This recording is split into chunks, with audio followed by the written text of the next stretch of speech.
How to use Lloyds card reader.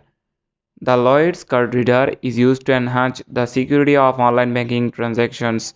It generates a unique code that you must input to complete transactions, ensuring additional protection. To use the card reader, start by inserting your Lloyds debit or credit card into your device.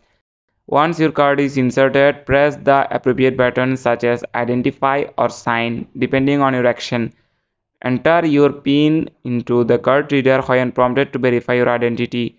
After entering your PIN, the card reader will generate a one-time code displayed on its screen. You need to enter this code into the online banking platform to complete the transaction. While the card reader system is secure, it can feel inconvenient if you are away from home. Some banks are transitioning to modern solutions like biometric verification, but these may not offer the same level of security as a dedicated device. To stay updated on transaction, you can sign up for email or text notifications, and you can also access statements online or by mail. That's it. Thanks for watching the video.